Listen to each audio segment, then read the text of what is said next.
마음의 환기, 갇힌 감정을 흘려보내는 연습. 사람은 몸과 마음으로 이루어져 있지만 두 영역은 서로 분리된 독립체가 아니라 하나의 순환 구조를 이루고 있다.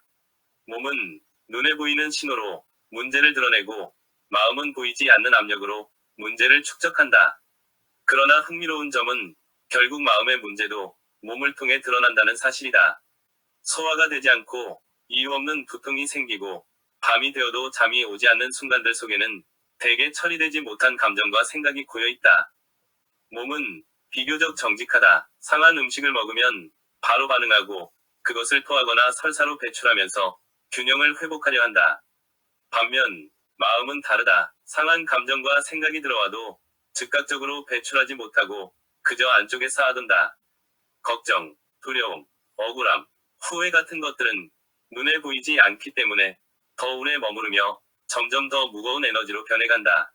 이 상태는 마치 오랫동안 환기되지 않은 방과 같다. 처음에는 조금 답답한 정도이지만 시간이 지나면 숨이 턱 막히는 공간이 된다.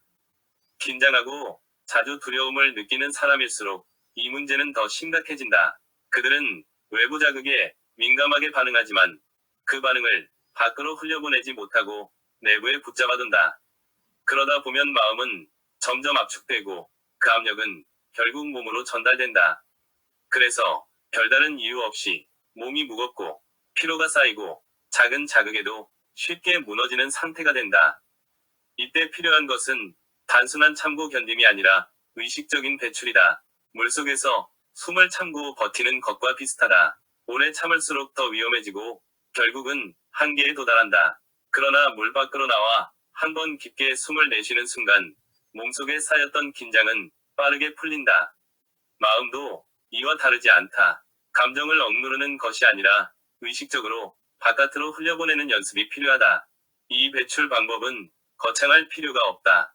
조용한 공간에서 눈을 감고 호흡에 집중하는 것만으로도 시작할 수 있다. 숨을 들이쉴 때는 바깥에 신선한 공기가 들어온다고 느끼고 후하고 내쉴 때는 가슴속에 쌓여있던 무거운 감정이 밖으로 빠져나간다고 상상하는 것이다. 중요한 것은 실제로 무엇이 빠져나가는지가 아니라 뭔가 흐름이 열린다는 감각이다.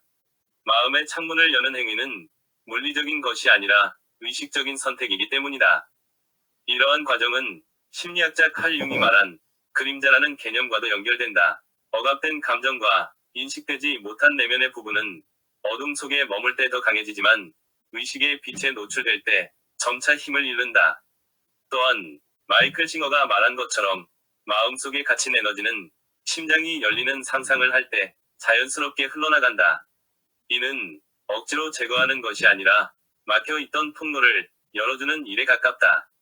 정기적으로 이 과정을 반복하는 사람은 점점 달라진다. 처음에는 미미한 변화처럼 느껴지지만 시간이 지나면서 몸이 가벼워지고 감정의 파동이 잦아들고 외부 상황에 덜 휘둘리게 된다. 이는 문제를 없애서가 아니라 문제를 흐르게 만들었기 때문이다. 삶에서 마주하는 수많은 사건과 감정들을 정신적인 음식으로 본다면 우리는 분명 선택해야 한다. 상한 것을 계속 쌓아둘 것인가? 아니면 배출하고 새로운 것을 받아들일 것인가?